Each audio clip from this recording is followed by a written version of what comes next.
Welcome back to another video.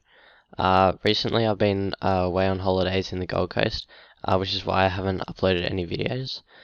I have, however, started researching about AFL Supercoach now, in the preseason of 2022.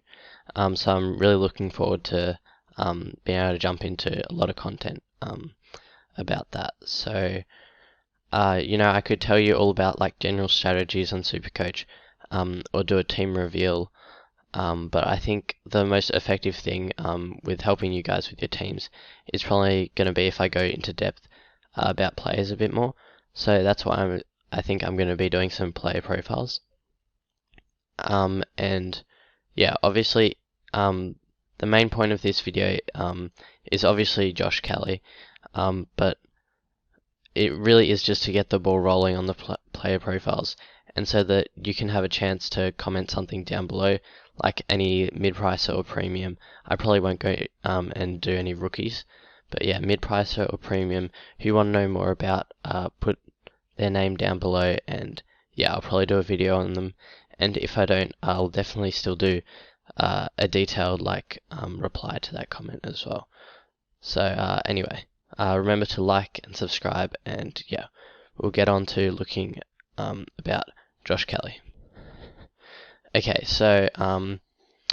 why should you pick Josh Kelly? I mean, the midfield's pretty stacked this year, with your Steeles, McRae's, Olivers, Millers. I think you should pick Josh Kelly, because unlike those guys, he presents a bit of value.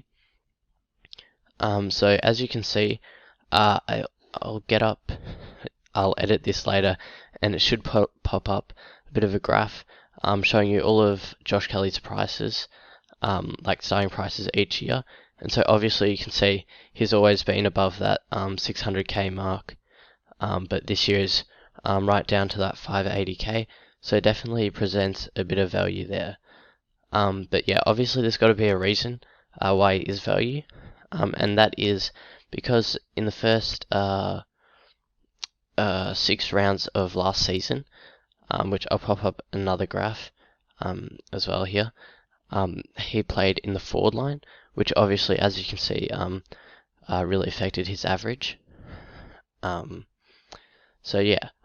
think the reason they did play forward probably had something to do with Whitfield, because Whitfield was injured for those first 6 games, but when Whitfield did come back in, that's when Josh Kelly went back into the midfield. And yeah, obviously after that, scored 113.4 average, like he usually does consistently every season. At his price, obviously 580k, we're picking him as a premium. He's got to be top 8 in his line. So we can look at these graphs, and it definitely shows that through his history he has been top 8 in the midfield, at least for averages, a lot. So we definitely know he can be doing, he has got that scoring history at least. Also, he's only 26 years old, so he's about to turn 27, but yeah, still in his prime. I definitely reckon he could improve. He's a really good accumulator of the ball on the inside and on the outside, and he's got really good disposal. I think he's the main guy in the midfield. Other players will probably want to get it to him, because he is a pretty good kick. He's also a hard worker, good endurance. So yeah, I just think he's got all the makings of a really good player. So obviously, as we've seen, he can average really well for us and be in that top 8 for the midfielders that we want. So the big problem with Josh Kelly, and the reason that probably not many people are going to get him, is obviously his injuries. Honestly, too many injuries to count over his career. Pretty much every type of injury, soft tissue injuries, everything. So that's definitely not good. But on the bright side, he did play 21 out of the 22 games last year. And apparently he probably was going to play the one that he didn't play in, if they had a bit more of a break, because I think it was a 5-day break or something like that. If it was a normal like 7-day break or whatever, he probably would have played. But yeah, I mean he did limp off. I can remember him limping off like with an ankle issue in one game. But yeah, he came back the next as well, I'm pretty sure. But yeah, injury is definitely a big reason that a lot of people won't be picking him. So yeah, I think though if you are going to go with Josh Kelly, like you have to start him. I don't think he can be an upgrade target.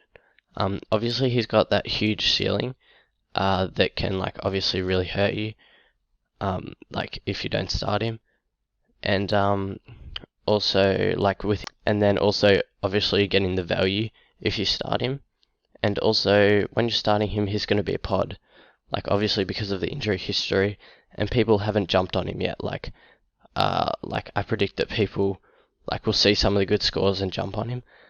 Which yeah, like the reason that you didn't start him in the first place was because of durability. So I mean, that doesn't really make much sense if you're jumping on him then as well.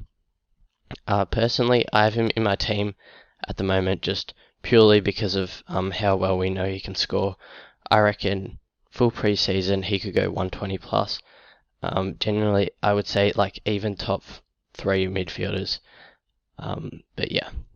Anyway, that's pretty much it. Remember to comment down below, like what other players you want me to like player profiles you want me to do. So yeah.